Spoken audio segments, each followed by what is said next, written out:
Hello everyone, আশা করি তোমরা সবাই খুব ভালো আছো। তো আজকে আবার আমি বেরিয়ে পড়েছি মুভি দেখার উদ্দেশ্যে। তারপর 1 ঘন্টা ট্রেন জার্নি করে গাড়িতে উঠলাম, দেন আমরা পৌঁছে যাই আমার পছন্দের জায়গায়। 2-3 ঘন্টা ঘুরেও হয়তো এই মল পুরোটা দেখা শেষ হবে না। নিচ থেকে ওপর অবধি এত এত দেখার জিনিস, এত এত সুন্দর সুন্দর জিনিস, মানে শেষ হবে না বললাম দেখে। তো আমরা টিকিট কেটে দেন আমাদের সিটটা খুঁজে বার করে বসেও পড়েছি, বেশ পাঠা গুটিয়ে আমরা একদম রেডি দেখার জন্য। তো আমরা দেখেছিলাম শ্রীকান্ত মুভিটা, নতুন যে রিলিজ হলো। इसका नाम है Shrikant.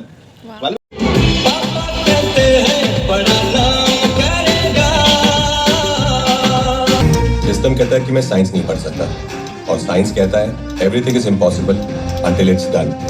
What is your name, young man? Sir my name is Shrikant Kola. मैं देखना चाहूंगा वो दिन श्रीकांत.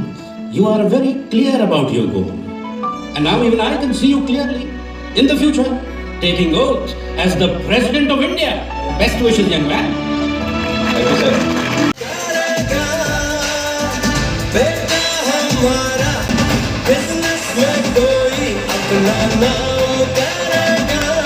দারুণ দারুণ, তাই না ভাই? বলা ইন্ডাস্ট্রি।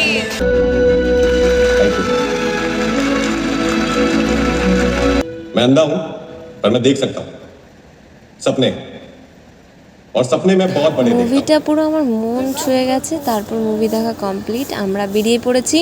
আর ইনি এদেরকে দেখে এখানেই দাঁড়িয়ে পড়েছে। তারপর আমরা পুরো মলটা একটু ঘুরে দেখছি। আবার আমি দেখছি কোন ড্রেস আপ সুন্দর, কোনটা বেশি সুন্দর। আর ইনি স্পাইডারম্যান হয়ে গেছে। তারপর আমি একটু ওয়াশরুমে আসলাম ফ্রেশ হতে, আর ইনি তোমরাই দেখো কী সব করছে। তারপর আমরা চলে আসলাম একটু শপিং করতে, দেন আমরা চলে গেলাম পুরো ওপরে। এবার উপর থেকে নিচের দৃশ্যটা তো অসাধারণ ছিল, জাস্ট অসাধারণ। এত ভালো লাগছিলো, এত ভালো লাগছিলো, মনে হচ্ছে এখানেই আমি থেকে যাই। কোনো অপশান নেই এখানে থেকে যাওয়ার, তো বাড়ি যেতে হবে। তো বেরিয়ে পড়েছি। আর এই দরজার সামনে এসে পোজ দেখাচ্ছে যে আমরা এখন স্টেশনে বসে আছি। তো একটু পরে আমাদের ট্রেন, এই যে আমরা স্টেশনে নাটক করছে যে আমি স্টেশনে বসে আছি, ট্রেন এখন আসেনি, অনেক হাওয়া দিচ্ছে। দারুণ। আজকের মতো এখানেই শেষ। তো thanks for watching the video and subscribe my channel.